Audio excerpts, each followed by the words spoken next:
नमस्कार, मैं अर्पित सुमन, assistant professor महिला कॉलेज चाईबासा। आज मैं बीएड सेमेस्टर 2 के लिए जो टॉपिक लेकर आई हूँ वो paper 7A pedagogy of physical science से है।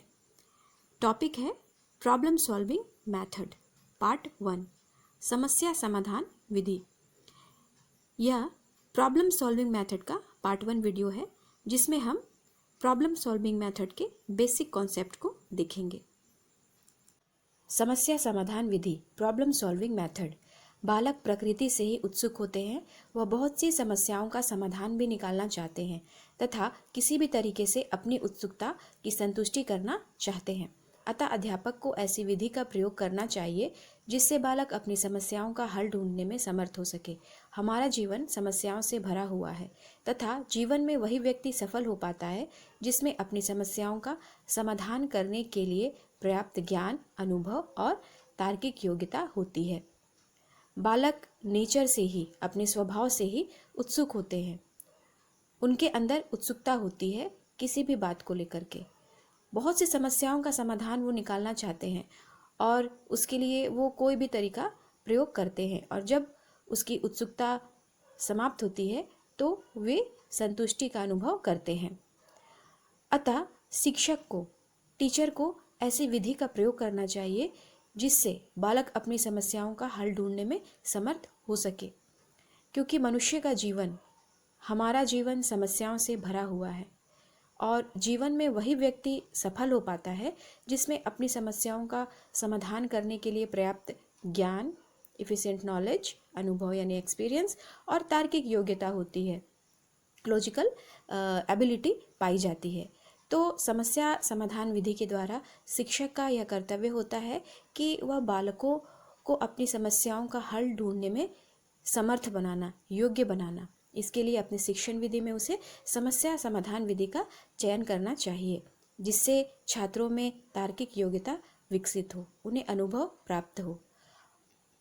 और किस तरह से समस्या समाधान विधि कार्य करती है और उसमें शिक्षक की क्या भूमिका होती है और किस तरह से छात्र समस्या का समाधान करता है, आगे देखेंगे।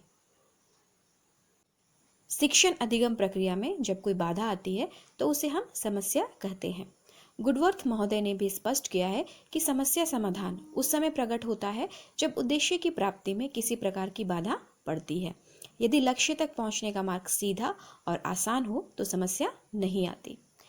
यहाँ पर स्पष्ट रूप से यह बताया जा रहा है कि टीचिंग लर्निंग प्रोसेस में जब कोई बाधा आती है, जब कोई बैरियर आता है तो उसे हम समस्या कहते हैं। गुडवर्थ महोदय जो एक प्रसिद्ध शिक्षाविद हैं, उनका ये कहना है कि समस्या उस समय प्रकट होता है जब उद्देश्य की प्राप्ति में किसी प्रकार की बाधा पड़ती है। जब हम किसी कार्य को करने के लिए उद्देश्य का निर्धारण करते हैं और उद्देश्य का निर्धारण करने के बाद उसे प्राप्त करने के दौरान जो बाधा उत्पन्न होती है उसे हम समस्या कहते हैं तथा उसका समाधान निकालते हैं। अतः समस्या एक कठिनाई है जो बालक द्वारा महसूस की जाती है। यह समस्या शारीरिक या मानसिक कठिनाई भी हो सकती है। इसलिए बालकों को अपनी समस्याओं को एक चुनौती के रूप में स्वीकार करना चाहिए। पिछले स्लाइड में हमने यह देखा कि शिक्षक शिक्षण अधिगम प्रक्रिया के दौरान भी बाधा को महसूस करता है। शिक्षण उद्देश्यों को पूरा करने के लिए बीच में जो बाधा आते हैं उसे समस्या कहा गया है। यह समस्या शिक्षक को भी हो सकती है और छात्र को भी हो सकती है। अतः समस्या एक कठिनाई है, एक प्रॉब्लम है जो बालक द्वारा महसूस की जाती है।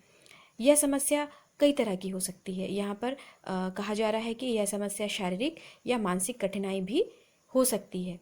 इसलिए बालकों को अपनी समस्याओं को एक चुनौती के रूप में स्वीकार करना चाहिए, एक चैलेंज के रूप में स्वीकार करना चाहिए।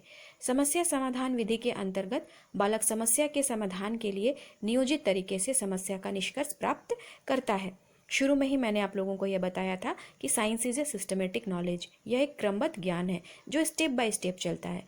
तो समस्या का समाधान करने के लिए भी बालक नियोजित तरीके से स्टेप बाय स्टेप समस्या का समाधान करता है और अंत में कंक्लूजन तक पहुंचता है, निष्कर्ष तक पहुंचता है। तो मुख्य रूप से समस्या समाधान विधि में बालक समस्या के समाधान के लिए नियोजित तरीके से समस्या का निष्कर्ष प्राप्त करता है। समस्या समाधान तथा प्रयोजना विधि में पर्याप्त समानता है। यानी कि प्रॉब्लम सॉल्विंग मेथड और प्रोजेक्ट मेथड में पर्याप्त समानता है। दोनों में अंतर केवल इतना है कि प्रथम में मानसिक चिंतन एवं मानसिक निष्कर्षों पर बल दिया जाता है, बल्कि दूसरी पद्धति केवल प्रायोगिक कार्य को महत्व देती है। यहाँ पर स्पष्ट रूप से कहा गया है कि समस्या समाधान प्रॉब्लम सॉल्विंग तथा प्रयोजना विधि प्रोजेक्ट मेथड में पर्याप्त समानता है, सिमिलरिटीज है। दोनों में अंतर क्या है कि समस्या समाधान विधि में मानसिक चिंतन एवं मानसिक निष्कर्षों पर बल दिया जाता है, जबकि प्रयोजना विधि में केवल प्रायोगिक कार्य को महत्व दिया जाता है। दिस इज़ वेरी इंपॉर्टेंट और आप लोगों को इस बात की जानकारी होनी चाहिए कि समस्या समाधान विधि और प्रयोजना विधि में problem solving and project method में क्या अंतर है। समस्या समाधान विधि के अंतर्गत विभिन्न तरीकों से समस्या पर विचार करने हेतु वैज्ञानिक विधि का प्रयोग किया जाता है। जब भी हम साइंस की बात करते हैं तो यह क्लियर है कि science is a scientific knowledge, यानी कि यहाँ पर वैज्ञानिक विधि से किसी भी समस्या का समाधान किया जाता है। वैज्ञानिक विधि यानी जो क्रमबद्ध हो, सुनियोजित हो। तो यहाँ पर भी यह स्पष्ट रूप से कहा जा रहा है कि समस्या समाधान विधि के अंतर्गत वैज्ञानिक विधि का प्रयोग किया जाता है समस्या को समाधान करने के लिए। समस्या समाधान विधि में शिक्षण के अंतर्गत शैक्षिक दृष्टि से उपयोगी समस्याओं का ही चुनाव किया जाता है तथा छात्र एवं अध्यापक मिलकर वैज्ञानिक तरीके से समस्या का समाधान करने का प्रयास करते हैं। इस विधि के द्वारा शिक्षण करने का यह उद्देश्य होता है कि छात्रों में समस्या समाधान की योग्यताओं का विकास हो, ताकि भावी भविष्य में आने वाली समस्याओं से भयभीत होकर छात्र पलायन ना करें। समस्या समाधान विधि में शिक्षण के अंतर्गत जो समस्या शैक्षिक दृष्टि से उपयोगी होती है उसका ही चुनाव किया जाता है।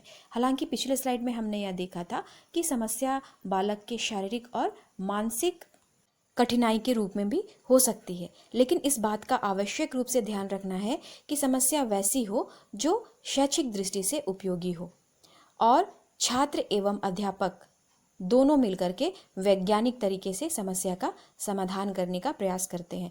मुझे उम्मीद है कि वैज्ञानिक तरीका बोलने से आप लोग अच्छी तरह समझ जा रहे हो कि सिस्टमैटिक मेथड से, स्टेप बाय स्टेप। इस विधि के द्वारा शिक्षण करने का उद्देश्य यह होता है कि छात्रों में समस्या समाधान करने की योग्यता को विकसित करना, ताकि वो अपने भविष्य में, अपने भावी जीवन में समस्याओं से भयभीत ना हो, डरे नहीं और ना ही समस्या देकर के भाग जाएं। यह विधि मनोवैज्ञानिक मान्यता पर आधारित है कि प्रत्येक व्यक्ति के अंदर समस्याओं के अपने तरीके से समाधान की योग्यता, तर्क देने की क्षमता होती है। मात्र आवश्यकता इस बात की है कि व्यक्ति के अंदर समस्या का वैज्ञानिक दृष्टिकोण से हल खोजने की क्षमता का विकास किया जाए। अतः समस्या समाधान पद्धति की मुख्य विशेषता मानसिक क्रियाएं एवं चिंतन है। समस्या समाधान विधि मनोवैज्ञानिक मान्यता पर आधारित है। मनोवैज्ञानिक शब्द का प्रयोग का मतलब ये होता है कि यह बालक की आवश्यकता, रुचि, क्षमता के अनुसार होती है। अर्थात समस्या समाधान विधि बालक की व्यक्तिगत विभिन्नता को ध्यान में रखकर शिक्षण का कार्य करती है। इसलिए यहाँ पर इसे मनोवैज्ञानिक मान्यता पर आधारित कहा गया है, जिसमें व्यक्ति के अंदर समस्याओं को अपने तरीके से समाधान करने की योग्यता होती है, तर्क देने की क्षमता होती है। यानी कि प्रत्येक छात्र अपने तरीके से समस्या का समाधान कर सकता है, अपने तरीके से तर्क प्रस्तुत कर सकता है। मात्र आवश्यकता इस बात की होती है कि व्यक्ति के अंदर समस्या का समाधान करने के लिए वैज्ञानिक दृष्टिकोण का विकास हो। इसकी मुख्य विशेषता मानसिक क्रिया एवं चिंतन है। परिभाषाएं, डिफिनेशंस। अब हम देखेंगे समस्या समाधान विधि की परिभाषाएं। यूँ तो समस्या समाधान विधि की बहुत सारी परिभाषाएं हैं, तो मैंने यहाँ पर गैने का परिभाषा लिया है। गैने के अनुसार समस्या समाधान घटनाओं का एक ऐसा समूह है जिसमें मानव किसी विशिष्ट उद्देश्य की उपलब्धि के लिए अधिनियम अथवा सिद्धांतों का प्रयोग करता है। Problem solving is a set of event in which human being uses rules to achieve some goal. Gagne ने कहा है कि समस्या समाधान घटनाओं का समूह है जिसमें मानव किसी विशिष्ट उद्देश्य की उपलब्धि के लिए सिद्धांतों का प्रयोग करता है।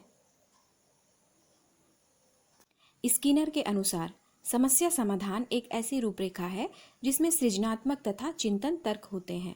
Problem solving is such a framework और pattern within which creative thinking and reasoning take place.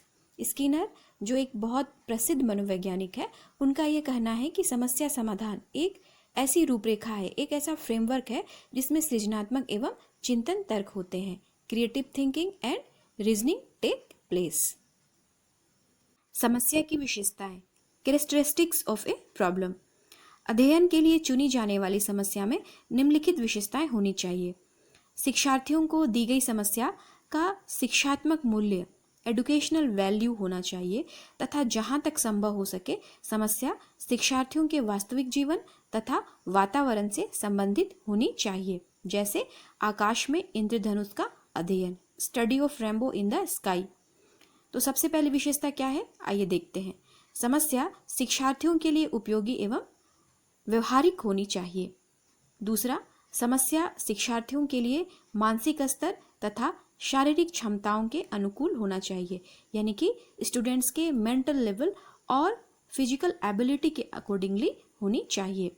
Next है, समस्या शिक्षार्थियों की रुचि एवं दृष्टिकोण के अनुसार होनी चाहिए। ये स्टूडेंट के इंटरेस्ट एंड उनके दृष्टिकोण, पॉइंट ऑफ व्यू के अकॉर्डिंग होनी चाहिए। समस्या चुनौतीपूर्ण होनी चाहिए।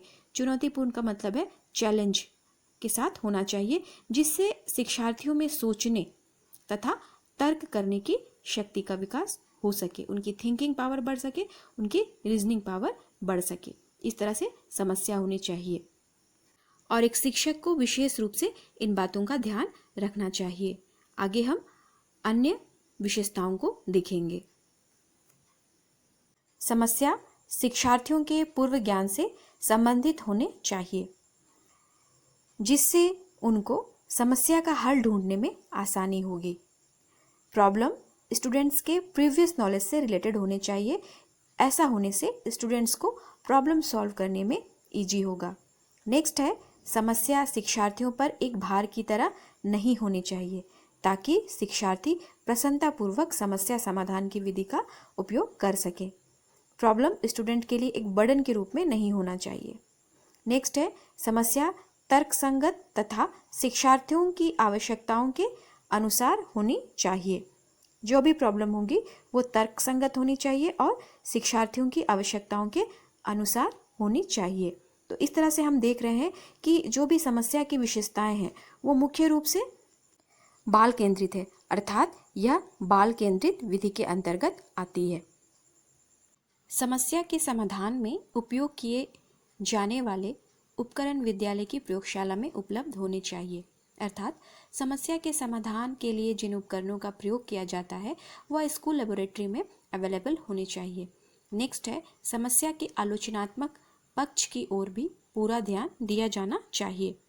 यह परिकल्पनाओं का मूल्यांकन करने के लिए अति आवश्यक है, यानी कि ये हाइपोथेसिस को इवैल्यूएट करने के लिए अति आवश्यक है। हाइपोथेसिस क्या होता है? Hypothesis is tentative solution of the problem, जिसे हम अगले स्लाइड में विस्तार से देखेंगे। अर्थात समस्या के आलोचनात्मक पक्ष की ओर पूरा ध्यान देना चाहिए, क्रिटिसिज्म पर ध्यान देना चाहिए। नेक्स्ट है, समस्या पाठ्यक्रम के अनुसार होनी चाहिए या इतनी विशाल नहीं होनी चाहिए कि शिक्षार्थियों को उसका समाधान ढूंढने के लिए विद्यालय या शहर के बाहर जाना पड़े।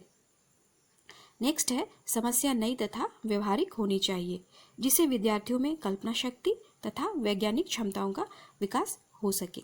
तो इस तरह से आज हम लोगों ने देखा समस्या समाधान विधि के बेसिक कॉन्सेप्ट को, परिभाषाओं को और समस्या की विशेषताओं को। तो इस तरह से आज का वीडियो आप लोगों के लिए इतना ही है। इसके आगे नेक्स्ट वीडियो में देखेंगे। तो अब आप लोगों से विदा लेना चाहूँगी। धन्यवाद।